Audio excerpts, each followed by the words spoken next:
महंगाई बड़ी जोर की हो गई, गरीब आदमी की आजमाइश बढ़ गई। हमेशा महंगाई से गरीब लोग मुतासिर होते हैं। अमीरों की तो चीज़ें महंगी हो जाती हैं, वो तो सिंगल उन्होंने जमा की होती हैं, महंगी होती हैं तो डबल में बेचते हैं। गरीब पिसता है। लेकिन दुख की बात यह है कि हम एक दूसरे का साथ नहीं देते। मकरूज ज़हनी अजियत का शिकार है। 3 दिन है ना ईद के, तो एक जोड़े से भी गुजारे जा सकते हैं, एक से भी। अक्सर लोग तो वैसे ही ईद की नमाज पढ़ के सो जाते हैं, और जो बेदार भी हैं वो भी कपड़े बदल करके जानवर के ज़िबा में मशगूल हैं। हमने इस ईद पे कोशिश करनी है कि हमारी गली में, हमारे मोहल्ले में, हमारे दाएं बाएं थोड़ा सफ़र करें, बच्चों को देखें, सरकारी स्कूल से निकलते बच्चों को देखें, मसाजिद मदारस से निकलते बच्चों को देखें। हम ना एक एक दो दो का साथ दें। ये जितनी सियासी जमातें काम कर रही हैं, जिनकी हुकूमत थी, जिनकी है, पता नहीं कल किसकी आएगी। मैं तो ज़ाती तौर पर इनसे पूरा मायूस हूँ। मुझे तो नहीं लगता कि जितने लोग आज तक हुकूमत कर चुके हैं, बार बार आते हैं या पिछली हुकूमत गई है, इनके पास कोई प्लान ही नहीं है। ये तो बेचारे एक दूसरे की टांगें खींचने के अलावा ना कुछ कर सके हैं, ना उम्मीद है कुछ करेंगे। लेकिन गरीब की तकलीफ बढ़ गई है। मेरे पास 20 लोग आते हैं, आते तो वो दुआ का कहने हैं, आते तो सिर्फ ये बताने हैं कि इस मुश्किल में हूँ, दुआ करना। लेकिन दोस्तों, लोगों की बातें सुन के बड़ी तकलीफ होती है। हम क्या किसी की मदद कर सकते हैं? हमारे लिए तो मदारस चलाने मुश्किल हैं, लेकिन लोग अजियत का शिकार हैं। ज़हनी कर्ब के नीचे लोग आ गए। इतनी बड़ी अजियतें खड़ी कर दी गई हैं। थोड़ा थोड़ा देखो, 2 का खाना 3 भी तो खा ही सकते हैं ना, 3 का खाना 4 भी तो खा ही सकते हैं ना। मेरे महबूब ने हमें ये नहीं कहा था ज़्यादा गोश्त पकाना, बल्कि रसूल पाक ने तो रंग ही बड़ा सादा दिया है। करीम ने फरमाया, आयशा शोरबा ज़रा ज़्यादा कर लो, पड़ोसियों को भी सालन दे देंगे। थोड़ा शोरबा ज़्यादा कर लो, इसी को बढ़ा लो। थोड़ा शोरबा बढ़ा लें, थोड़ा थोड़ा एक दूसरे की मदद करें, दस्त शफकत रखें। गलियों में सुनसान लोग, अब तो लोग एक दूसरे से दुख भी नहीं कहते। वो कहते हैं देना किसी ने है कुछ नहीं, और तमाशा अलग से बन जाएगा। दोस्तों, हमने खुद एक दूसरे का हाथ बटाना है। जो लोग साहिब सरबत हैं, देखो, एक ही बाप की औलाद होती है, एक को अल्लाह बड़ा नवाज देता है, 2-3 कमज़ोर रह जाते हैं। उसको चाहिए वो दूसरों पे दस्ते शफकत रखे। एक गली में सारे लोग एक ही कबीले के, एक ही इलाके के, एक आगे निकल गया है, उसे चाहिए वो दूसरों का ख्याल करे। अजीज़ भाइयों, हमने इस कमर तोड़ महंगाई के दौर में, मैंने जुमे में अमीर लोगों से कहा था कि कुर्बानियाँ करनी तो है ही, तो तुम तो सारा साल गोश्त खाते हो। क्या आपको बताऊं कि हम उस वतन में रहते हैं जहां फ्रिज और फ्रीजर बड़ी इससे पहले ज़्यादा बिकते हैं। फ्रिज नहीं ले आओ, बड़ी ले आओ, चूंकि गोश्त सेव करना है, सारा साल भी तो मिलता है ना अमीरों। मैंने तो कहा था उस गांव में ले जाओ जहां कुर्बानी कोई नहीं कर रहा, ज़िबाई वहां जाके कर लो। थोड़ी सी गुंजाइश बनाएं अपने दिलों में। नबी पाक सल्लल्लाहु अलैहि वसल्लम ने फरमाया, रात की एक घड़ी भर दीन सीख लेना सारी रात नफल पढ़ने से बेहतर है। अब हमें समझना चाहिए कि किताब पढ़ के भी बंदा रब रसूल तक पहुंच सकता है। किताब व सुन्नत रास्ता आसान करते हैं, लेकिन हमारे यहाँ क्या मिजाज दिया गया है, बाबा जी के पास चलो, जरूर जाएं बाबा जी अगर नेक हैं तो, मना कोई नहीं कर रहा। लेकिन जो सोच हमें हुजूर ने दी है, हमने उसी सोच के मुताबिक अपने मामलात को तरतीब देना है ना। अब एक बात मैंने आपसे पूछी और आपने कहा कौम सारी बाबा जी की तरफ जाएगी। हदीस पाक किस तरह है? अल्लाह के महबूब मस्जिद शरीफ में तशरीफ लाए, दोनों जानिब लोगों के हलके बने हुए हैं, लोग बैठे हुए हैं। एक हलके में लोग अल्लाह की याद कर रहे हैं, जिक्र हो रहा है। एक हलके में बैठ के एक आलिम किताब व सुन्नत का दर्स दे रहे हैं, एक सिहाबी और बाकी सुन रहे हैं। खास तवज्जो करें नौजवान मेरी बात पर। रसूल करीम सल्लल्लाहु अलैहि वसल्लम दोनों के बीच खड़े हो गए और करीम ने फरमाया, दोनों महफिलें खैर की हैं, दोनों ही हलके खैर के हैं। और फिर हुजूर फरमाने लगे, मुझे चूंकि रब ने उस्ताद बना के भेजा है, मैं चूंकि मुअल्लिम बन के आया हूं, यतलु अलैकुम आयातिना व युज़क्कीकुम, मैं चूंकि किताब व सुन्नत की तालीम के लिए आया हूं। ये लफ्ज कहते कहते हुजूर उस जमात में बैठ गए जो दीन पढ़ और पढ़ा रही थी। हुजूर वहां बैठे जहां बात दीन की हो रही। जहां लोगों को अल्लाह रसूल की बात बताई जा रही, तो जुमे में वक्त पे आएं, अपनी दीनी मालूमात मजबूत करें और अपने लिए मजबूत करें। मैं आपको बड़े दर्द से ये बात अर्ज करता हूं, अगर दिन में 100 लोग मसला पूछते हैं ना शरीयत का, तो उनमें 95 लोग वो होते हैं जो तलाक का मसला पूछते हैं। वालिद साहब ने, बेटी के वालिद साहब ने 2 महीने पहले ऑर्डर दिया होता है फर्नीचर का। बेटे की शादी हो तो महीना पहले शेरवानी वाले को भी कहना पड़ता है, गाड़ियां बुक करानी पड़ती हैं, मैरिज हॉल बुक, ये सारे लवाजमात हम करते हैं। सारा कुछ किया, गाड़ी से घर बसना है, मैरिज हॉल से बसना है, फर्नीचर से बसना है, हमने सारा कुछ उनको बताया। लेकिन काश 2 घंटे बच्ची किसी मुअल्लिमा के पास जाती, बच्चा किसी उस्ताद के पास जाता, निकाह तलाक के मसले भी सीखते। मैं दावे से कहता हूं, अगर हमें पता चल जाए कि 3 तलाकें इकट्ठी नहीं देनी चाहिए, क्योंकि दे दें तो हो जाती हैं, अगर हमें समझ आ जाए कि नहीं देनी चाहिए, ये मसला बयान हो, और ये वाले मसले हम महफिलों में भी नहीं बयान कर सकते, इसलिए कि लोग कहेंगे मसला तो वो बयान करेंगे जिस पे नारे लगेंगे। आप कौम को ये क्या बता रहे हैं, ये तो छोटा आलिम बताता है माज़अल्लाह इस तरह की बातें, तो बड़ी बड़ी को नुक्ते की बात बताएं। वो जिस तरह हमारे यहाँ वो 1 घंटा पहले नहीं कहते तगड़े हो जो मैं जुमला देने लगा, वो पता नहीं जुमला आ रहा है कि एटम बम आ रहा है, तैयार हो जाओ, जो मेरा जुमला ज़ाया ना करना, इधर भाग के चला गया उधर भाग के आ जाओ, अल्लाह जाने। वो जिस तरह कभी लगता है ना पटारी से, अल्लाह जाने क्या निकलेगा, मैं जुमला देने लगा हूं। तो मैं कहता हूं तू आराम से बैठ के भी जुमला दे दे, तेरे जुमले से क्या निकलेगा। और तू जुमला ना दे, हमें कोई आयत दे, तू जुमला छोड़ हमें कोई हदीस पाक सुना। यानी हर नकीब, हर खतीब, हर नात खा उठ के कहता है सारा कुरान ही हुजूर की तारीफ है। और भाई अगर सारा कुरान हुजूर की तारीफ है तो चंद आयतें पढ़ दे फिर तू भी। तूने पढ़ी तो एक भी नहीं और तू कहता जा रहा है सारा कुरान ही हुजूर की तारीफ है। ये वाली तारीफ भी तो सुनाना कौम को, जो ये बच्चे इनके उस्ताद इन्हें सिखा रहे हैं और ये सीख रहे हैं, इस तरफ भी तो सफर करें। तो मेरे अजीज, अगर लोगों को मसाइल का पता चले तो सैकड़ों घर बच जाएं तबाह होने से, बड़े बड़े घर बच जाएं। लेकिन मसाइल नहीं आते। मेरे पास मसला पूछने के लिए कुछ लोग आ गए, तो 4-5 साल का बच्चा भी था जिसके वालिद ने गुस्से में अपनी बीवी को 3 तलाकें दी थी। तो छोटा सा बच्चा, कपड़े भी फटे पुराने, और हालत बता रही थी कि गरीबी है। तो जब मैंने मसला बताया कि 3 तलाकें हो गई हैं, तो वापस जाने लगे। तो बच्चा मुझसे कहता है, देहाती आदमी, तो कहने लगा मौलवी साहब मेरी अम्मा ते नानी कहनी असन पूछ के आई आप कि हुण असीं लहदा ही रहना है। तो उस बच्चे की नौनिहाल की वो कैफियत देखी तो मैं रो पड़ा। मैंने कहा यार ये बच्चा बेचारा माँ बाप के होते हुए ये यतीमों जैसी जिंदगी गुजारेगा, क्योंकि बाप ने तलाक दे दी। किस तरह मसाइल नहीं बताए लोगों को, तालीम से आगाही नहीं किया। और इसमें बहुत बड़ा जुल्म है उन लोगों का भी जो जनाजे पे खड़े होके तो कह देते हैं, मेरी तरह के लोग, अच्छे उलमा की बात नहीं करता, वो कह देते हैं देखो जिन लोगों को जनाजा नहीं आता, भाई आपने किस दिन इशा के बाद क्लास लगाई थी जनाजा सिखाने की? ये तो आपने कह दिया लोगों को कुरान जी ठीक नहीं आता। तो यहां तो बेचारी बीबियां जिनको सही पढ़ना नहीं आता वो मिशन बना लेती हैं कि मैंने इतने 100 को कुरान पाक पढ़ाना है, बेवा हो गई हूं, तलाक याफ्ता हो गई हूं, सारी जिंदगी कुरान पढ़ाऊंगी। हम क्यों ये मिशन नहीं बनाते, क्यों इस तरफ सफर नहीं करते?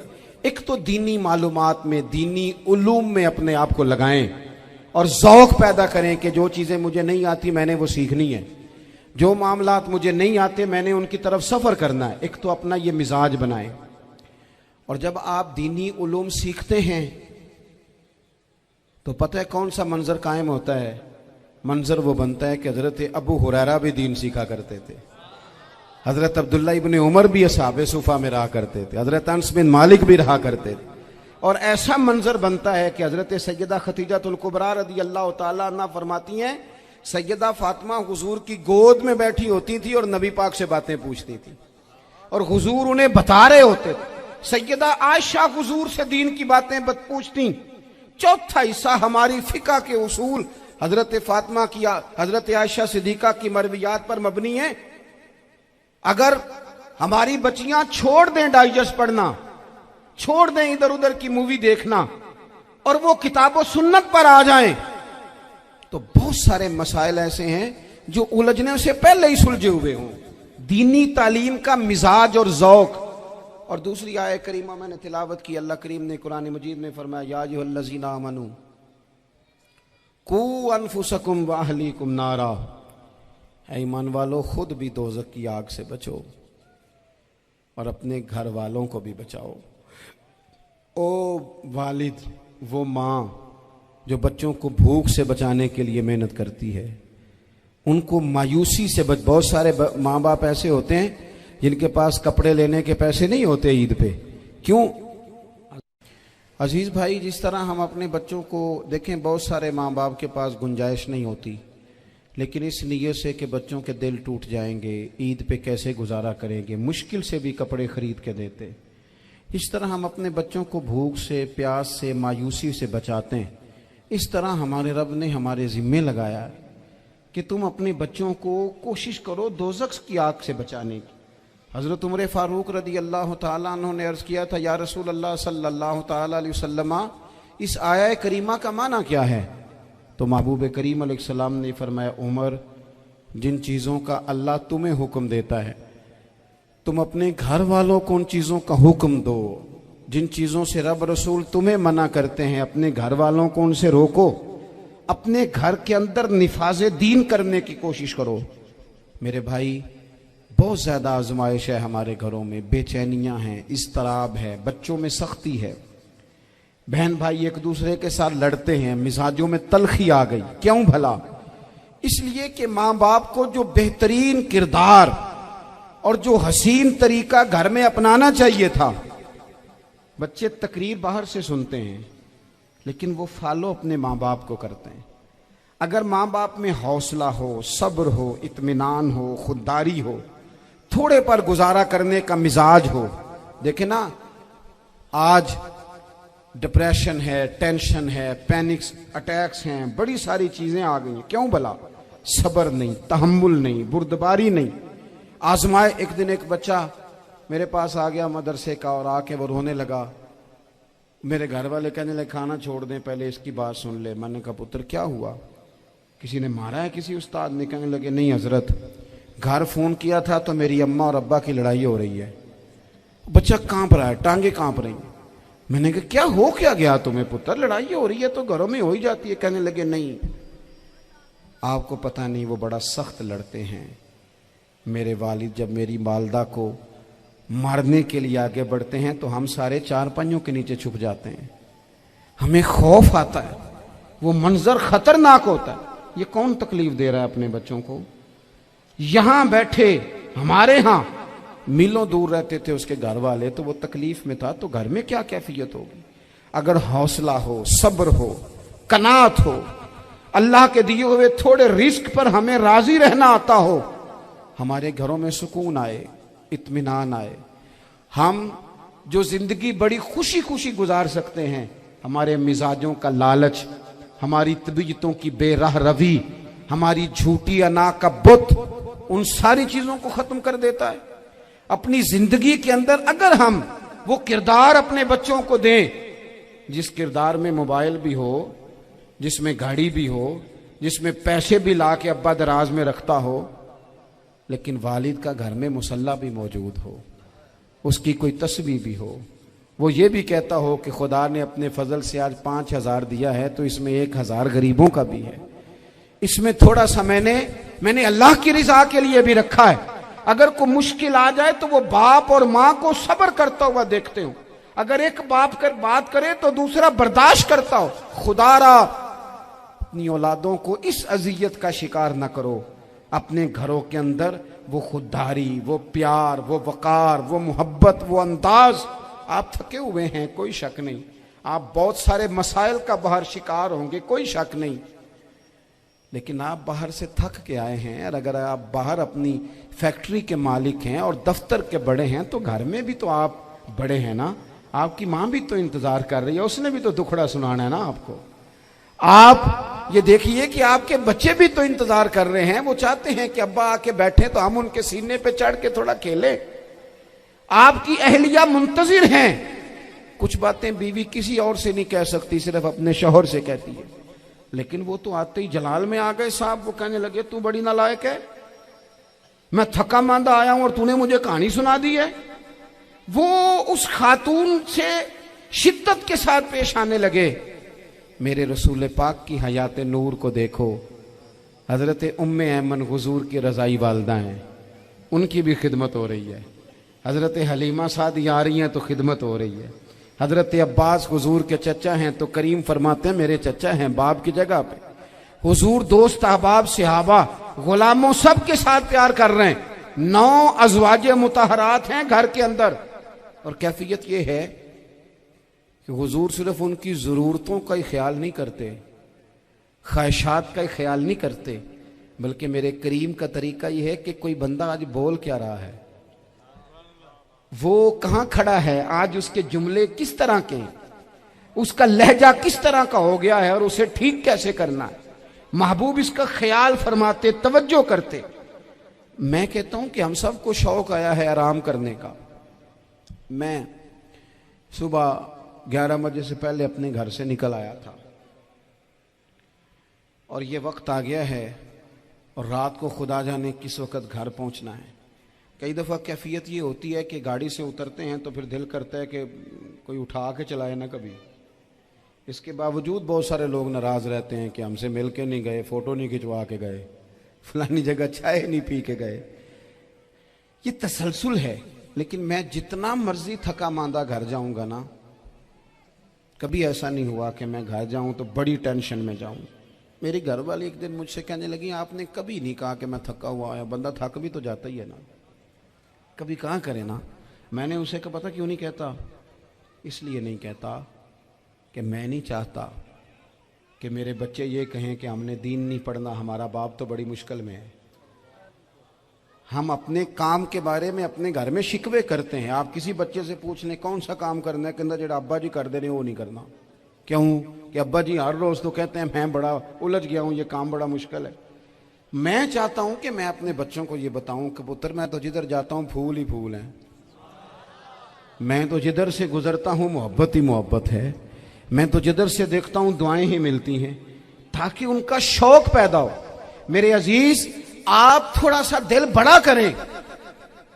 अगर आप एक की वजह से पूरा घर सुकून में आ जाता है तो आप दिल बड़ा क्यों नहीं करते? जगह ढूंढते हैं बस मुझे कोई तंग ना करे, कोई मेरी बाप माँ बदौलत को कोई परेशान ना करे। बुखारी शरीफ सुनिए, हजरत आयशा सिद्दीका रदी अल्लाह ताला अन्हा बैठी हैं। हुजूर फरमाने लगे आयशा आज एक बात ना बताऊं तुम्हें? या रसूलल्लाह बताइए। हुजूर फरमाने लगे जब तुम मुझसे नाराज होती हो तब भी मुझे पता चल जाता है, और जब राजी होती हो फिर भी पता चल जाता है। तो हजरत सैयद आयशा सिद्दीका बात सुन के बड़ी खुश हुई। या रसूलल्लाह वो कैसे? हुजूर फरमाने लगे कभी कभी तुम कसम उठाती हो। या रसूलल्लाह हाँ। फरमाया जब होती हो ना राजी खुश तो फिर कहती हो मुझे रब्बे मोहम्मद की कसम सल्लल्लाहु अलैहि वसल्लम। फिर तुम मेरे नाम के साथ रब करीम का नाम मिला के कसम उठाती हो, रब्बे मोहम्मद की कसम। या रसूलल्लाह बिल्कुल ऐसे ही है। और फरमाया जब तुम्हारे दिल में कोई बात होती है ना तो फिर तुम कहती हो मुझे रब्बे इब्राहीम अलैहिस्सलाम की कसम, फिर तुम रब्बे मोहम्मद नहीं कहती। ये बुखारी मुस्लिम में मौजूद है। हजरत आयशा सिद्दीका ने तो बात सुनी तो खिल गई तबीयत, कहने लगी करीम सदके जाऊं, यहां तक ख्याल फरमाते हो, किसके जुमले कहां पहुंच गए यहां तक ख्याल है। फरमाया मुझे पता चल जाता है कि तुम्हारी कैफियत क्या है, कहां खड़ी हो। और भाई हम तो अपनी मां का भी ख्याल नहीं रखते। हमारा बाप कहां बेचारा खड़ा है, वो तो इंतजार में था कि कोई 10 मिनट मेरे पास बैठेगा, तवज्जो ही नहीं, जज्बात का ख्याल ही नहीं। हजरत आयशा सिद्दीका बात सुन के अर्ज करने लगी या रसूल अल्लाह मुझे रब्बे मोहम्मद की कसम हो, मैं सिर्फ नाम छोड़ती हूं, मेरे दिल में हर वक्त मदीने वाले महबूब ही रहते हैं, नाम ही छोड़ती हूं सिर्फ। ओ मेरे दोस्त थोड़ा सा जा। और दूसरा अर्ज करूंगा, दौलत अगर बहुत आली चीज होती ना, बहुत कीमती, तो सबसे ज्यादा सैयद आयशा के घर में होती।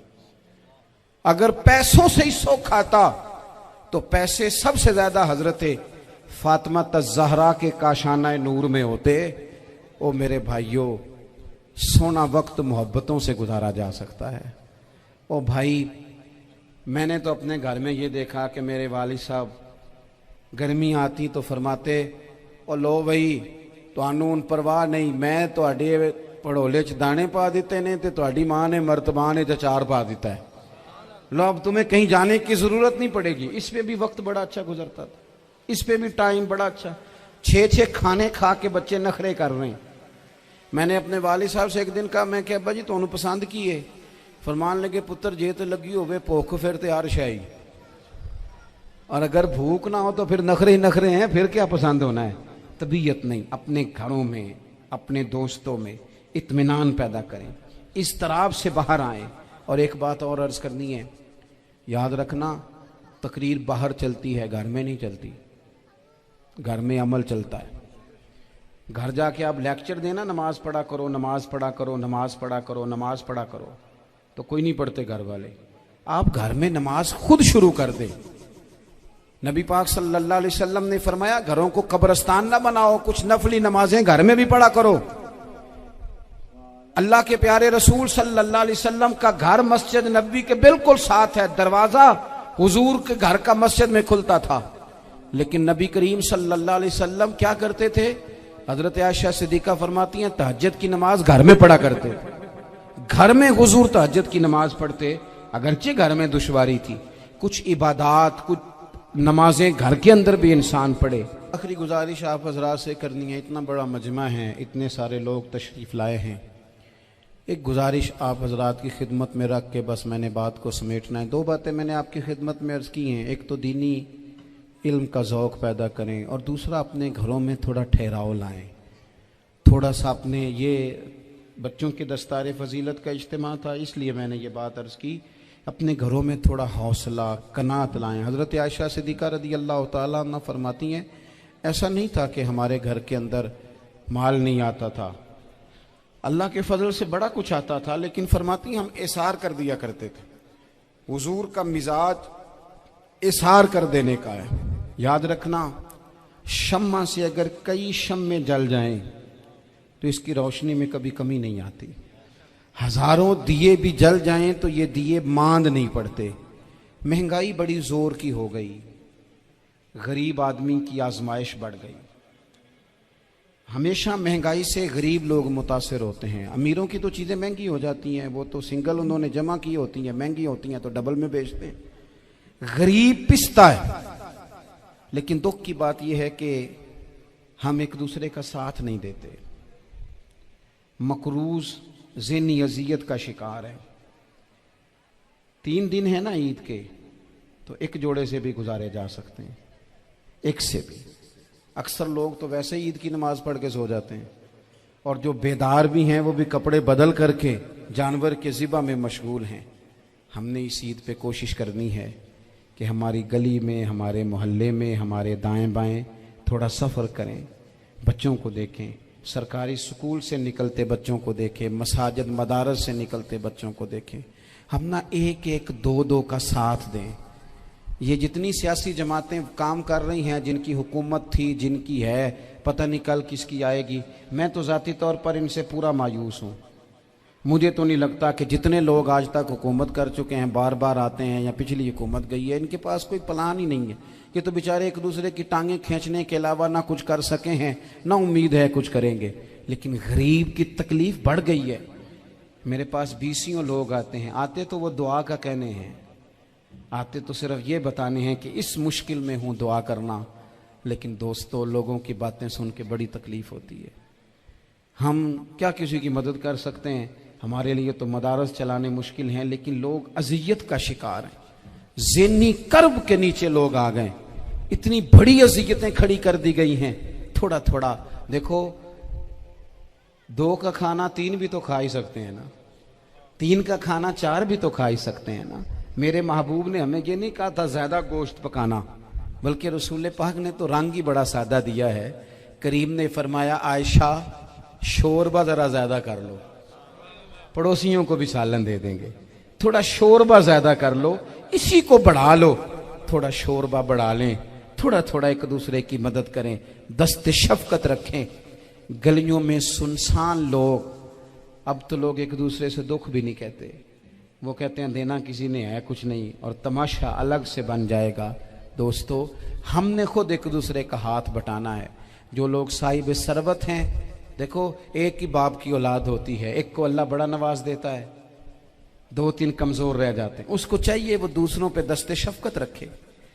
एक गली में सारे लोग एक ही कबीले के, एक ही इलाके के, एक आगे निकल गया है, उसे चाहिए वो दूसरों का ख्याल करे। अजीज भाइयों, हमने इस कमर तोड़ महंगाई के दौर में, मैंने जुमे में अमीर लोगों से कहा था कि कुर्बानियां करनी तो है ही, तो तुम तो सारा साल गोश्त खाते हो। क्या आपको बताऊं कि हम उस वतन में रहते हैं जहां फ्रिज और फ्रीजर बड़ी इससे पहले ज्यादा बिकते हैं। फ्रिज नहीं ले आओ, बड़ी ले आओ, चूंकि गोश्त सेव करना है, सारा साल भी तो मिलता है ना अमीरों। मैंने तो कहा था उस गांव में ले जाओ जहां कुर्बानी कोई नहीं कर रहा, ज़िबाई वहां जाके कर लो। थोड़ी सी गुंजाइश बनाएं अपने दिलों में। ये ज़रूरी नहीं कि सामने वाला आपका शुक्रिया भी अदा करे। हज़रत आयशा सिद्दीक़ा रज़ी अल्लाह ताला अन्हा, अम्मा जी एक कनीज़ रखी हुई थी, हज़रत उस्मान गनी ने दी थी कि आपकी खिदमत करेंगी। तो वो कनीज़ कहती है कि अम्मा जी तो मेरी भी रोटियां पका देती थी, वो तो मेरे लिए भी खाने का एहतमाम कर देती थी, लेकिन कोई दरवाजे पे अगर मांगने आता तो हज़रत आयशा सिद्दीक़ा मुझे कहती इसे खैरात दे आओ। तो मैं कहती अम्मा जी ये काम तो लोग दौड़ के करते हैं और आप ये मुझे कह रही हैं मैं कर दूं। तो हज़रत आयशा फरमाती जब कोई बंदा किसी को देता है तो वो शुक्रिया अदा करता है। मैं चाहती हूं वो शुक्रिया भी तेरा ही अदा कर जाए, मैंने जो अजर लेना है वो रब की बारगाह से लेना है। तो मेरे भाई अपनी जिंदगी में थोड़ा सा तो दिल बड़ा करें, थोड़ी थोड़ी गुंजाइश पैदा करें। और ये जरूरी नहीं कि उस बंदे का आपसे बड़ा अच्छा सलूक ही हो, ना भी हो उस गरीब का सलूक अच्छा, तो बाज़-औक़ात बंदा गरीबी में तल्ख भी तो हो ही जाता है ना। बाज़-औक़ात इंसान पे गुर्बत ज़्यादा आ जाए तो उसकी तबीयत भी तो, बीमार आदमी सख्त भी तो हो जाता है। तो मेरी आपसे ये गुजारिश है कि ये जो दिन चल रहे हैं वो हमारे यहाँ हमारे हुक्मरान कहते हैं मज़ीद सख्त फैसले करने पड़ेंगे। वो मैंने कहा तुम्हारे लिए तो आसान है, इसलिए कि तुम तो जिस दफ्तर में बैठ के फैसला करते हो उसकी तो बत्ती कोई नहीं जाती, तुम्हें क्या पता हो, वहां तो एसी भी 1 मिनट के लिए बंद नहीं होता। ये तो उससे पूछो बाप से कि जो ईद से पहले अपनी बीवी से मशवरा कर रहा है कि ईद आ गई है, अगर बेटी के घर कपड़े ना भेजे तो उसकी सास बातें करेगी। ये छोटी ईद गुजरी थी ना, तो हमारे यहाँ कुछ लोग समझते हैं कि सखावत सिर्फ रमज़ान में ही करनी है और रमज़ान में सवाब ज़्यादा है, वरना राशन वंडन वाले और लोग को ईदों बाद भी भूख लग दीजिए, ईद के बाद भी उसी तरह ही गरीब के साथ पेट होता है, लेकिन तवज्जो नहीं। एक तो ज़ौक़ इल्म पैदा करें, एक अपने घर में इत्मीनान का माहौल लाएं। तीसरी गुजारिश ये है कि महंगाई और सख्ती के इस दौर में अपने मुसलमान भाइयों का, अजीज़ों का, अहले मोहल्ला का हाथ बटाएं, प्यार करें। अल्लाह के हुजूर दुआ है अल्लाह हमारी इस हाज़री को कबूलियत का शर्फ अता करे। आखिर दावा या अनिल हम्दुलिल्लाह रब्बिल आलमीन।